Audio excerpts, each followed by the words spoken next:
আজি আমালোকৰ R1 ৰিভিজনৰ কি হ'ব 7 ৰ কোৱেশ্চন নম্বৰ কি হ'ব 2 হ'ব আগৰ ক্লাছত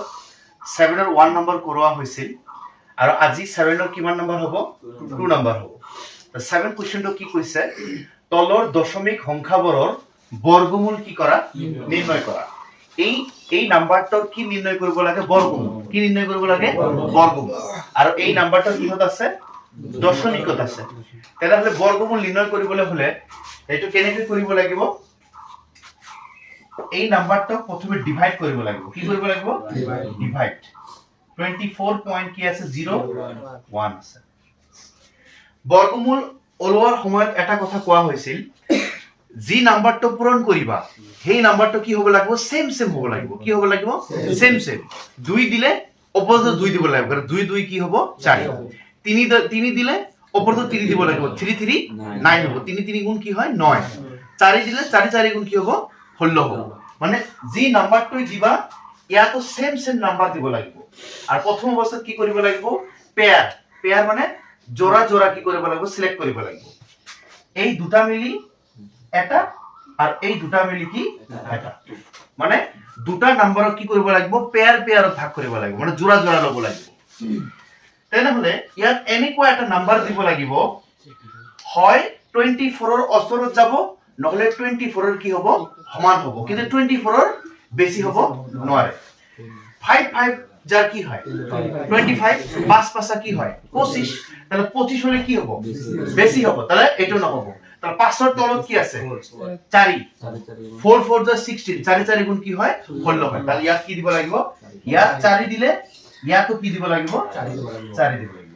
ঠিক আছে সেম দিব লাগিব তাহলে 4 4 কি হ'ব 16 ক্লিয়াৰ আছে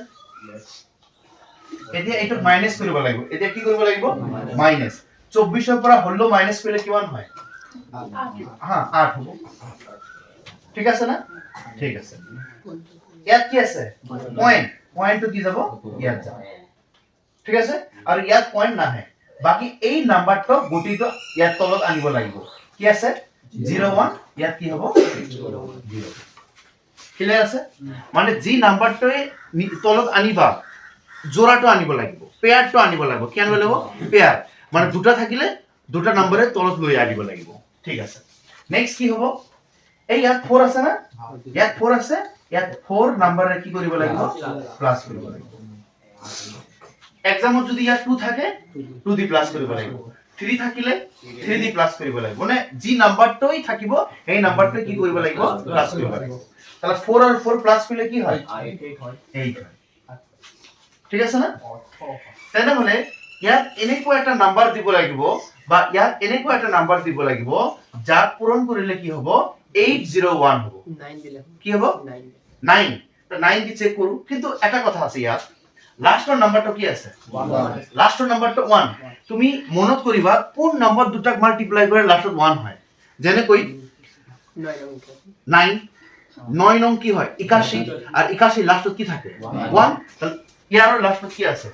1 তাহলে 9 দি চেক কৰো ইয়াতো 9 দিব লাগিব ইয়াতো কি দিব লাগিব 9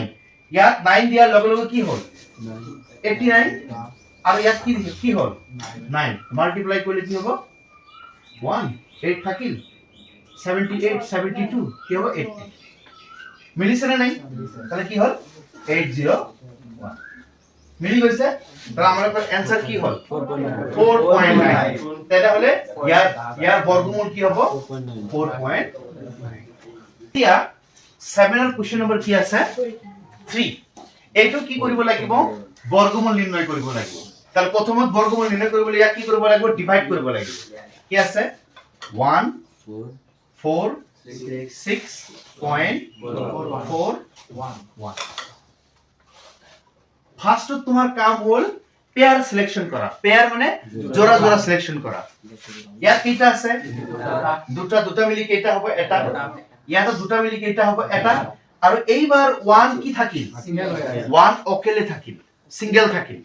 তাহলে ইয়াত কি হ'ব দুটা মিলি এটা হ'ব ইয়াত দুটা মিলি এটা হ'ব আৰু ইয়াত সিঙ্গেলে হ'ব 1 ঠিক আছে এতিয়া ফাৰ্স্ট ডিভাইড কৰিবলৈ কা 1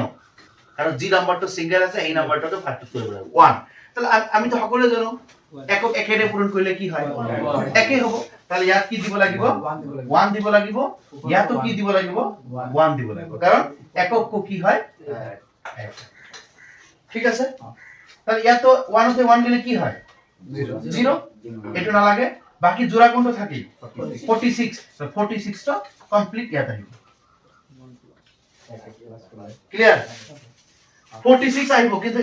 এইটো অলপমান পিছত আহিব ঠিক আছে তাহলে ইয়াত 1 আছে কি রে প্লাস করি 1 এর প্লাস করি 1 প্লাস করলে কি হয় 2 হয় ঠিক আছে ইয়াত এনেকুৱা এটা নাম্বাৰ দিব লাগিব ইয়াত এনেকুৱা এটা নাম্বাৰ দিব লাগিব সেম যেনেকৈ 46 ৰ সমান হ'ব নহলে 46 ৰ কি হ'ব কম হ'ব তাহলে ইয়াত যদি মই 2 দিও 3 দিলে বেশি হ'ব 3 দিলে বেশি হ'ব ইয়াত 2 দিলে কেনেকুৱা হয় 2 দিয়াৰ লগে লগে কি হ'ল 22 মানে 22 হ'ল আৰু ইয়াত কি হ'ল 2 হ'ল 22 দুগুণ কি হয় 44 হয় 44 মানে নাই কিন্তু 3 দিলে বেশি হ'ব বেশি হবে নাই বুঝতে না কি হল 22 এর লগত 2 পূরণ করলে কি হয় 44 44 হই গল ঠিক আছে তাহলে 46 এর পরে 44 গলে কি হয় কি থাকে 2 বাকি জোড়াটা কোনটা আছে 41 এটা হইব পয়েন্টটা উপরে যাব হ্যাঁ এই পয়েন্টটা উপরে যাব এতিয়া আকো কি নম্বরে প্লাস করিবা নো 1 আছিল 1 রে প্লাস করিছা এই নাম্বারটা কি আছে প্রথম নাম্বারটা কি আছে যেতিয়া ডাবল ডিজিট নাম্বার থাকিব দুটা নাম্বার থাকিব তেনে হলে এটা নম্বর লব লাগিব ফার্স্টটো কি আছে 2 ইয়া কি রে প্লাস করিব লাগিব 2 রে প্লাস করিব তাহলে 22 এর লগত 2 যোগ করলে কি হয় 24 হয় তাহলে লাস্ট কি আছে 1 তাহলে কি নাম্বার সেম মাল্টিপ্লাই করিলে আমালকৰ 241 হবো এটা বস্তু ই করা ইয়াত কি আছে 2 ইয়াত কি আছে 2 ইয়াত আছে 4 ইয়াত আছে 4 তাহলে কি দিব লাগিব 1 তাহলে ইয়াত 1 দিন ইয়াত কি দিন 1 তাহলে 241 এর লগত যদি 1 পূরণ করা কি হয় 41 হয় হই গল না তাহলে আমাদের आंसर কি হবে 12.1 বাস ক্লিয়ার এই ৰিভিশনৰ যিবিলাক 8 নম্বৰৰ কোশ্চেন আছে MCQ question কেইটা কোশ্চেন আছে টোটালি 5টা কোশ্চেন আছে 1 2 3 4 5 তাহলে এই 5টা কোশ্চেন এতিয়া কি হ'ব আমাৰ आंसर যেটা MCQ ফাৰ্স্ট কোশ্চেনটো কি আছে তলৰ কোনটো সংখ্যা অযুগ্ম সংখ্যাৰ কি বৰ্গ কি কৈছে কথাটো তলৰ কোনটো সংখ্যা কি সংখ্যা অযুগ্ম মানে এই চাৰিটাৰ ভিতৰত কোন নাম্বাৰটো বৰ্গ কৰিলে অযুগ্ম সংখ্যা ওলাব কি ওলাব অযুগ্ম সংখ্যা এই নাম্বারটা লাস্টত কি আছে 6 যুগ্ম না অযুগ্ম যুগ্ম তাহলে এটা নহব এই নাম্বার লাস্টত কি আছে 9 যুগ্ম না অযুগ্ম অযুগ্ম এইটো হ'ব ইয়াৰো কি আছে 6 মানে কি যুগ্ম ইয়াৰো যুগ্ম মানে এটা নাম্বারে লাস্টে কি আছে অযুগ্ম আছে যে নাম্বারটো কি 9 আর অযুগ্ম নাম্বারক বর্গ করিলে কি হ'ব অযুগ্ম তাহলে আমালকৰ এৰ आंसर হবে কি 169 ক্লিয়াৰ আছে নেক্সট তলৰ কোণটোৰ একক স্থানত 1 থাকিব কি থাকিব 1 মানে এই চাৰিটা নম্বৰৰ বৰ্গ কৰিলে কোন নম্বৰৰ লাষ্টত কি থাকিব 1 থাকিব এটো কি 9 ফাৰ্স্টৰ নম্বৰটো কি 1 ফাৰ্স্টৰ নম্বৰটো কি 9 যদি স্কয়ার করা হয় স্কয়ার মিন 9 into 9 কি হয় 81 আর ফার্স্ট কি থাকে 1 থাকে না নাই এনে কি 4 চারে চারে হল হয় মানে 16 এর কি লাস্ট 1 আছে নাই এটা না হবে 8 28 টা 64 64 লাস্ট কি 1 আছে নাই 0 তো কি 0 তাহলে কইছে এনে কো একটা নাম্বার যে নাম্বারটার বর্গ করে লাস্ট কি থাকিব লাগিব 1 তাহলে কি 90 কারণ 9 এর বর্গ করলে কি হয় 81 আর 81 এর এখন কি আছে 1 ক্লিয়ার আছে ওকে নেক্সট সি নাম্বার 18 স্কয়ার আর 19 স্কয়ারের মাজত কেইটা স্বাভাবিক সংখ্যা আছে কি কইছে যে 18 স্কয়ার আর 19 স্কয়ারের মাজত কেইটা স্বাভাবিক সংখ্যা আছে স্বাভাবিক সংখ্যা উলোৱা বলে কি কৰিব লাগিব এই দুটাৰ ভিতৰত কোনটো হৰু 19 হৰু ওটা 18 হৰু 18 হৰু যি নাম্বাৰটো কি হয় হৰু হয় স্মল হয় সেই নাম্বাৰটো পাৱাৰ কি আছে 2 2 এৰে কি কৰিব লাগিব পূৰণ কৰিব লাগিব সৰু নাম্বাৰটা 2 এৰে কি কৰিব লাগিব পূৰণ তাহলে 18 দুগুণ কি হয় 36 18 টু দা 2 যা কি হ'ব 36 তো 36 কই আছে ওকে এতিয়া ডি নাম্বার কি কৈছে তলৰ কোনটো বৰ্গ সংখ্যা কি নহয় এই চাৰিটাৰ ভিতৰত কোনটো বৰ্গ সংখ্যা নহয় তাৰ আগে এটা জিনিস বুজাই দি আছো 1 ক স্কয়াৰ কৰিলে কি হয় 1 হয় 2 ক স্কয়াৰ কৰিলে কি হয় 4 হয় 3 ক স্কয়াৰ কৰিলে কি হয় 9 হয় 4 ক স্কয়াৰ কৰিলে কি হয় 16 হয় 5 ক স্কয়াৰ কৰিলে কি হয় 25 হয় 6 ক স্কয়াৰ কৰিলে কি হয় 36 7 ক স্কয়াৰ কৰিলে কি হয় 49 8 ক স্কয়াৰ কৰিলে কি হয় 64 9 ক স্কয়াৰ কৰিলে কি হয় 81 10 ক স্কয়াৰ কৰিলে কি হয় 100 এটো লেখাৰ এটা কাৰণ আছে ভালকৈ লক্ষ্য কৰা তলৰ কোনটো বৰ্গ সংখ্যা নহয় কৈছে কোন আৰু এইবিলাকৰ কি বৰ্গ সংখ্যা হয় লাষ্টত কি আছে 1 লাষ্টত কি আছে লাষ্টত কি আছে লাষ্টত কি আছে লাষ্টত কি আছে 6 9 হৈছে 4 হৈছে 1 হৈছে আৰু লাষ্টত কি